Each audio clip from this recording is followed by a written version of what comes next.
So I'm calling this presentation Cloud Launch because we've talked a lot about what NASA's doing in the cloud. We've talked about kind of our strategy. We've talked about how it's going to work. But now I want to really tell you about it and what people are doing with it. And this is something that I think really tells the story better than anything. So first of all, I want to kind of frame our challenge. We have a lot of data to deal with at NASA. That's just a sample of actual satellites in Earth orbit right now. We don't operate all of those, but all of those satellites are generating data. And this is just Earth. You know, we've got Mars and a couple other things deployed out into the solar system. And so, you know, NASA is increasingly becoming a very data-driven agency. And I think a lot of companies, a lot of other federal agencies are also finding themselves swimming in data. Arguably, you can't send astronauts to Mars. You have to send robots to Mars at this point. And so the only way they share the stories and do the research and do the science is by bringing back massive amounts of data. And we can either throw the data away, or we can store the data, process the data, share the data, and work with the data. Now the challenge is we have a decadal survey where we talk about the new science platforms we're building, and some of these things that we're building, and we've just recently deployed the Solar Dynamics Observatory that takes 16 megapixel images of the sun every 6 seconds, generating over 1 terabyte of data a day. The LSST telescope is going to generate upwards of an exabyte of data in its lifetime by taking a full survey of the entire night sky several times a night. If you start doing the math, if we were to buy storage at $10,000 a terabyte, which is kind of what most federal agencies pay, an exabyte would cost us $10 billion if I carried the zeros correctly. So that's about half our budget. And so we can't spend half of NASA's budget on storage. So we've got to really think very differently about how we do things. And I think cloud is forcing us to look at this very differently, both the public clouds that are out there and what we're going to do with a private cloud. So just kind of narrowing in a little bit and kind of focusing down, these are the satellites that just generate a tremendous amount of Earth science data, which is of a lot of interest to everybody down here on Earth. And some of this data, I'm going to talk about how it's being used on Nebula today. So basically, this is kind of where we're at right now. We have the largest Intel-based supercomputer on the planet, almost 150,000 cores in one place, in one shared memory environment. But the challenge is that's great for about 100 people at NASA. You got to wait in line for it. It's a high-performance computing environment, so you got to tune your code for it. There are thousands of scientists that don't have the privilege of running in that environment, and what do? They buy computers, and they put them under their desks. They buy clusters, they put them in their lab. They fill up our data centers. We have over 70 data centers that are filled up with infrastructure. We spend almost $2 billion a year on IT at NASA. And a lot of that goes into infrastructure that we operate to store data, to process data. This is the challenge. We've got to figure out a way to do this more efficiently. And whenever you need to buy a computer, that's a 6-month process. You have to procure it. You have to get a security plan developed for it. You've got to, get the thing provisioned. It's a challenge. So we started thinking about this, and we started to build what you guys now know as Nebula. Hopefully, many of you. This is a platform which is based on shipping containers. We have several of these now. One's out here at Goddard Space Flight Center, just outside of DC. The basic concept is if you can put up to 40 petabytes of storage in one of these, 80 petabytes when you start getting to the larger disks, a couple of tens of thousands of CPU cores, and then you run open source software, you start actually bringing the cost of storage down to the point where it's tens or hundreds of dollars a terabyte. So only marginally more than what the raw disks cost, right? But the challenge is, just like a large service provider, if we were buying very expensive software licenses to build this, again, it would exceed the NASA's budget just for the licenses to kind of run this in a commercial environment. So, and what you're paying for is a lot of things that are great if you're moving SAP onto a virtual environment, not so important if you have 100 petabytes of science data and you don't need all of those enterprise features. So for big data, for big science data, there's just not a good fit for what we're doing. Also, if we have to move it around our network, moving it out to the internet means we're paying a lot of money to get it into a public cloud provider and then get it back out of a public cloud provider. So especially when we generate the data on our networks, on our systems, and pull it down from space, paying those internet transit fees into the public clouds just kills us. And so it's not just the cost of storage and the cost of compute, which basically, if you can predict how much capacity you need, you can do it less expensively yourself. So there's a really strong private cloud argument here, is basically where I'm going with this. The architecture is based on commodity hardware, and this is kind of a logical architecture. We're running direct attached storage with compute and storage all in the same fabric with 10 gigabit Ethernet. So it's kind of distributed across a massively parallel 10 gigabit Ethernet network where every host can have up to 4 blades with each blade having 12 disks that are 2 terabytes each. So we can put very storage dense or very CPU dense. We can also go with GPU blades in the environment. So there's a really flexible environment where within one cabinet we can put up to about a petabyte or 2 of disks, spinning disks, very dense, or many thousands of CPU cores with the 6-core Westmere processors. That's kind of what it looks like inside. So that's kind of a narrow aisle right down the edge of a container. The beautiful thing about this in the government is building facilities is expensive. We have facilities that are reasonably modern facilities where we operate our supercomputers, and we literally can't fill racks with disks because they would fall through the floor, right? And so when you start thinking about planning for facilities for the next 30 years, if that's the timetable, can you predict the future? 30 years from now, what IT is going to look like? Whether holographic storage, flash storage, solid states, what's going to happen with that? Is your future infrastructure going to fall through the floor or fit on an iPhone? It's hard to place bets in the government on that kind of time scale when the pace of innovation with IT is occurring. So with a shipping container, you buy the whole thing. You depreciate it over 3 years, moving on, right? The container is not that expensive. In fact, if you buy it all pre-populated, they just pull it up, drop it off. You plug it in, you have your facility, you depreciate it over 3 years, they pull it away. You can see where this is going. So arguably, if you buy servers in boxes, they were once in a container because they were manufactured overseas, and then we pull them out of boxes and we pay people to plug them in, and so that's kind of inefficient. Logically, so this is kind of what the software architecture looks like. Basically, there's API servers that give us EC2 and S3 compatible APIs, so it's kind of like Eucalyptus in that regard, though it isn't Eucalyptus. We have authorization managers, which right now are compatible with LDAP, but there's work going on right now to add Kerberos and Active Directory. Object stores, which support up to 5 terabyte objects. Volume controllers, network controllers, schedulers, and compute controllers. So this is the foundation for infrastructure as a service, but it's open source. So what does this mean to end users? It means that you can have nice, pretty web interfaces, so your users can kind of go and create virtual machines, run them, launch 1,000 of them, and use a kind of comfortable web UI.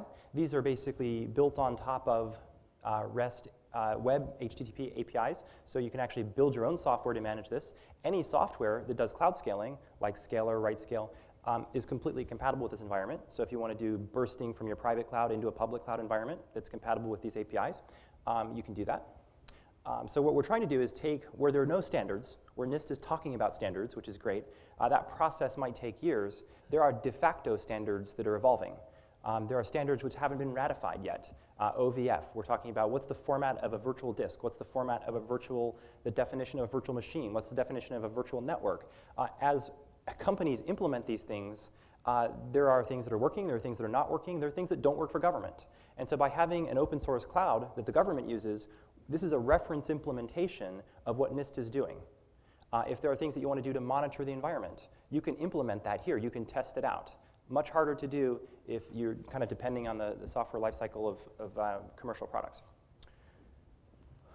Let's see, so today, I don't know what all that adds up to, but it's I think about 350 users and projects across NASA that are using Nebula. So this number was about 0 about 9 months ago. So we've gone from about 0 to 400 projects. I know Vivek wanted 3, so I think we're doing okay here. Now these are probably people testing stuff and doing some development work, and so these aren't like major, huge systems that people are running on Nebula, but it gives you a sense of the interest that's there, and these are the kind of roughly from different NASA centers. And so there's even 5 from Alabama, which is cool, because they were mad at me for doing this at one point, I think. So I'm going to tell you about 3 that are just really inspiring to me. There's a project actually at a Goddard Space Flight Center where they have actually literally discovered 1,000 new galaxies because of Nebula. This was work that they've been paid by NASA to do on a computing cluster, which they purchased. And they were able to process the images from the Space Telescope to a certain level of fidelity. But if you look at those images that are processed, you see little specks. And those specks are actually galaxies. And the challenge is they don't have enough compute power to do the additional fine-grained data processing to classify those. And what you're actually seeing here is the result of one of those pixels that's been processed because they had 100 times more compute capacity at basically no incremental cost. And so this is an example of opportunistic science, where the taxpayers only had so much money to get so much value out of data, but because that data was on a platform that could basically elastically scale, and we could provide that scientist with 1,000 times that capacity that he originally could budget for, we were able to do some incredible science work. And there's actually a few more pieces of data here. So this is kind of what they were able to do with normal, like one computer. So you can kind of see how this scales. So being able to process the entire night sky, they would basically need 100,000 cores. And that's just far more than what they had bought and procured and deployed in their environment. Another really cool project, we do work with the Future Air Traffic Control System. What you're seeing here, we typically have researchers that take a day of air traffic data, and they model it out to understand the patterns and how things are affected. These guys basically took an entire year of data and fed it to Nebula and ran it in the environment. And basically, this gives them a whole new view into the data that they wouldn't have otherwise had with the scale of the project that they were running. So this is a really cool project. And again, this is data that we can't share. There's a lot of sensitivity around this particular data. And while with respect to the panelists up here, a lot of work is going into the standards around security, and they're doing some incredible innovation in this area. I do think that a private cloud is a necessary stepping stone because the issues are not always real. These guys can solve every technology issue that's out there and provide complete confidence to someone at a federal agency that that environment is completely bulletproof and secure, more secure than anything the government could ever do. And there will still be people inside federal agencies that have perception issues. They have existing people that feel a certain way, right? They have tools that work a certain way. They have processes that just can't adapt to running something out in the cloud. And it's going to be an investment in order to retool those systems and those security tools to work in the cloud. And so this is a process. And so if we can start taking these baby steps, once you've virtualized an application, you're more than halfway there. And so what's exciting to me is agencies that adopt private clouds are helping every single project take more than one step towards, I'd say 90% of the way to a public cloud. And so as we work these issues out, there will be a tidal wave of additional savings once we don't have to operate any infrastructure internally within the government. So another great example here. This is a project called Servier. Again, same kind of profile. They had a certain amount of money to buy a certain amount of infrastructure, and now they're able to do incredibly high fidelity local weather forecasting because of this additional computational capability. And what's interesting is when we built Nebula, we actually built it for people to build websites because we thought it was a great way. NASA has 3,000 public-facing websites. Not proud of that. But each of these sites is based on a different system with a different kind of back end. And by trying to create a shared web application framework, we thought we could solve that problem.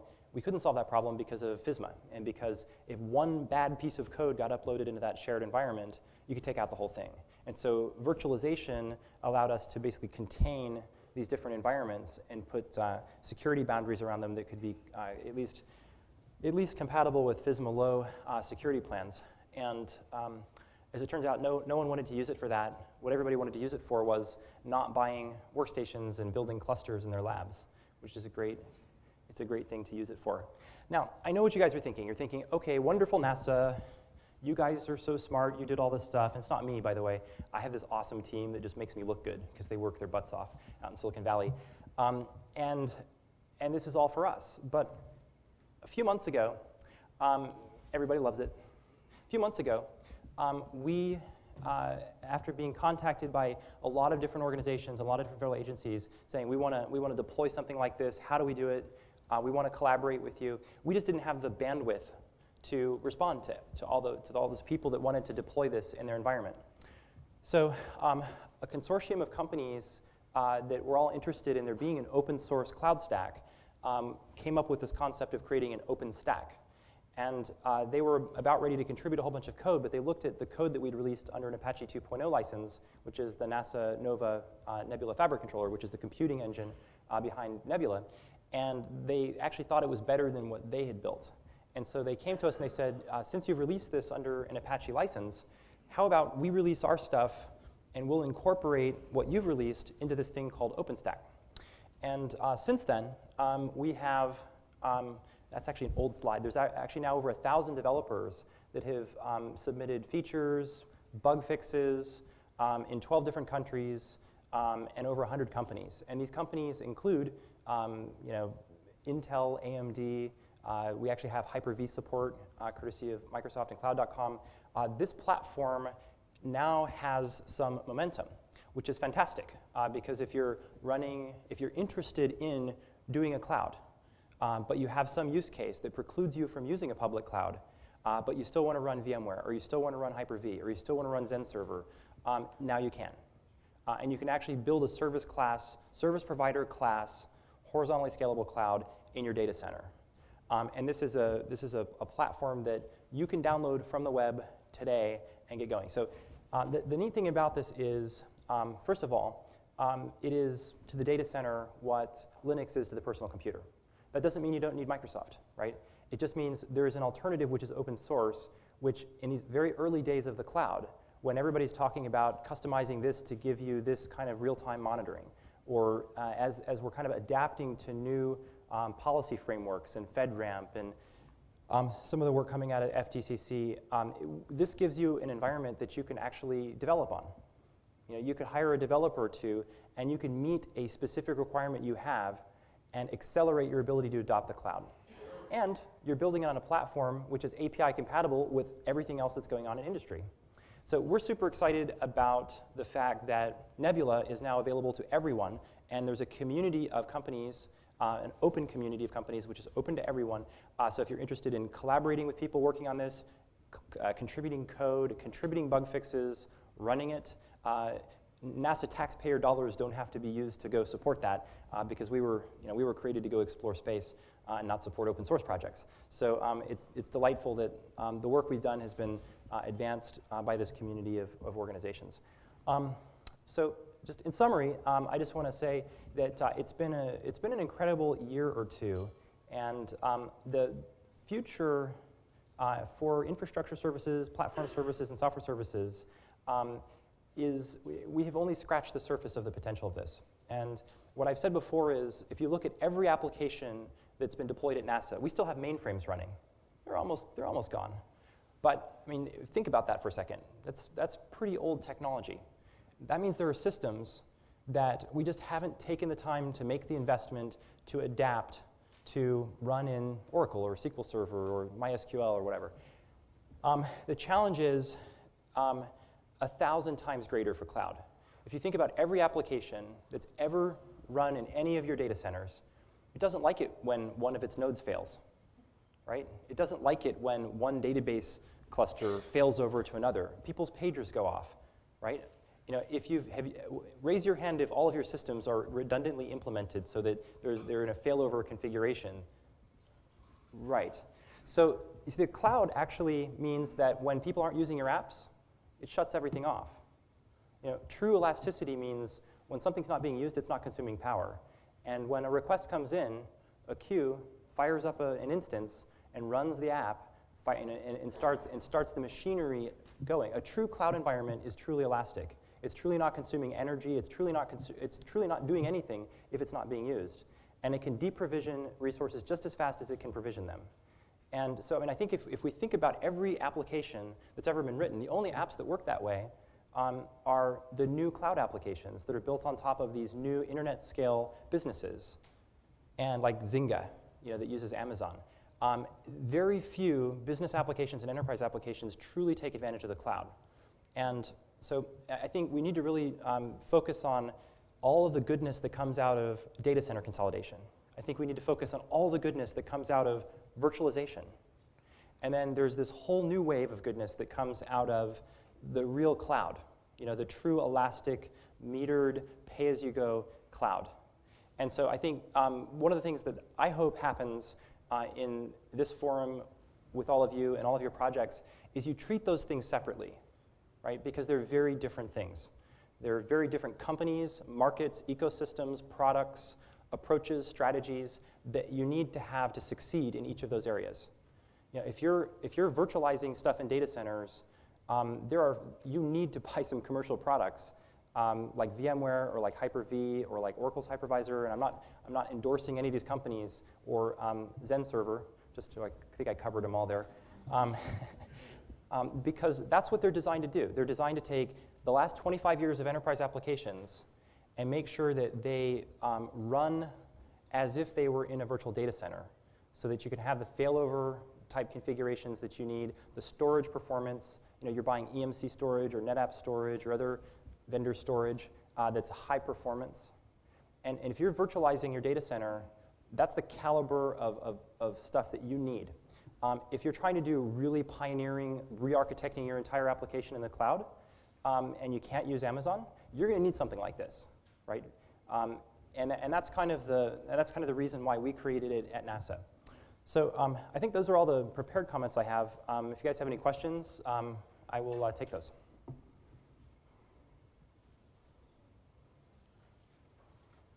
Yes, someone shook their head. I saw you shake your head at me, so that's good. I want some hostile questions. I think I can ask these questions later on after this. Who is paying for this? And you said everybody can use it. Elaborate on that, what everybody means, and what software stack are you providing? Because hardware, I can see where you are getting with that, but it is the software. It is the algorithm, it is the code. Yep. So what are the software stacks you are supporting? What compilers are you doing so that you can truly leverage MIMD? That's what I'm thinking the architecture is. MIMD stands for multiple instruction, multiple data. You talked about the weather. I work for the weather service, and that's the reason I asked the same question. Great. Adrian Gardner. Good. Wow. That's a different question. We'll ask it. So, I think one of the questions is, why is this cloud stuff different than grid computing?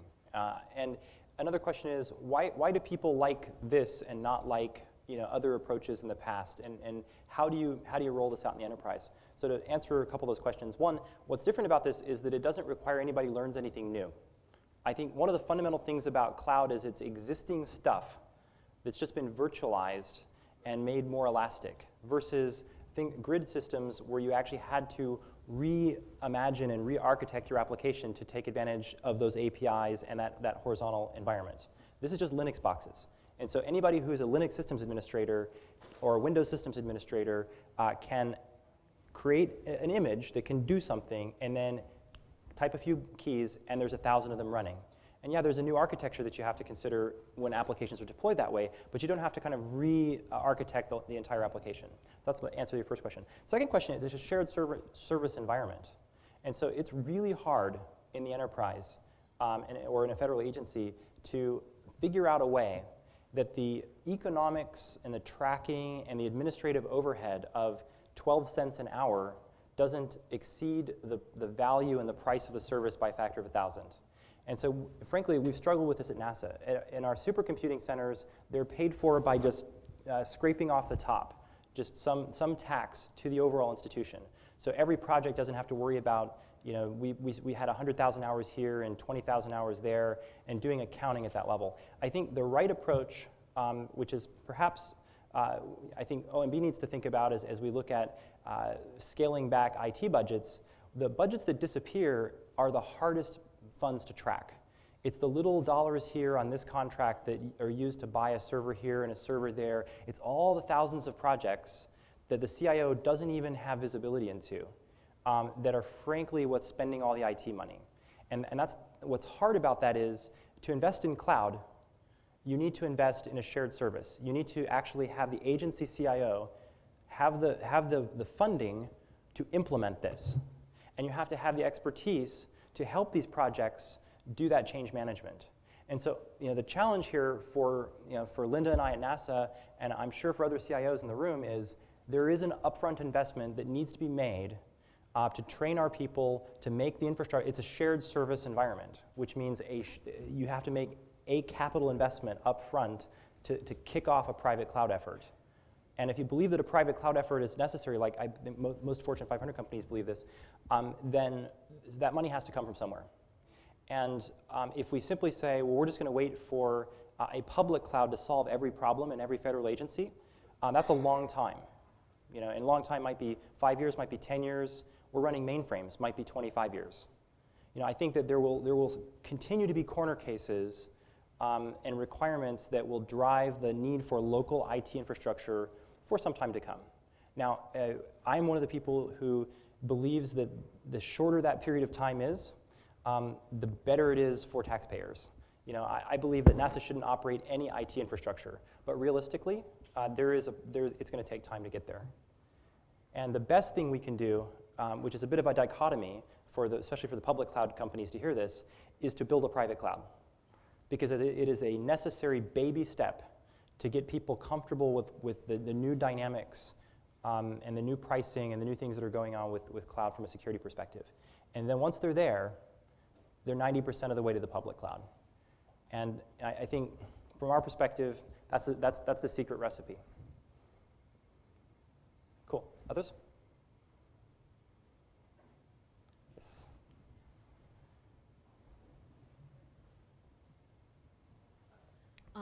Can you explain to us, if you don't mind, how this works in the background? Because you mentioned Active Directory and open source platform. Yep. Another thing is that you said that in the beginning you met with some resistance from Oklahoma. What kind of resistance was that, and how did you get them on board? Yeah, so basically just to change. I mean, this is a very disruptive way of thinking about IT. If you think about every procurement that you've done in the last 10 years and the way systems administrators operate, this is very different.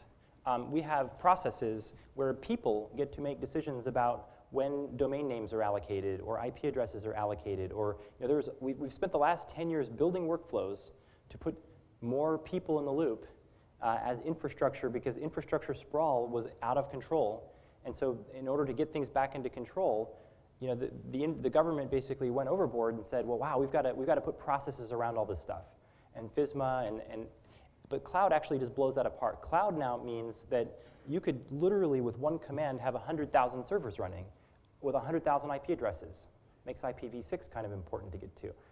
And domain names created. And so the challenge now is, wow, we've got to think about security differently. We've got to think about managing that environment differently, because it's not a physical thing anymore that's slow to provision. It's a logical thing that has to be really audited in real time.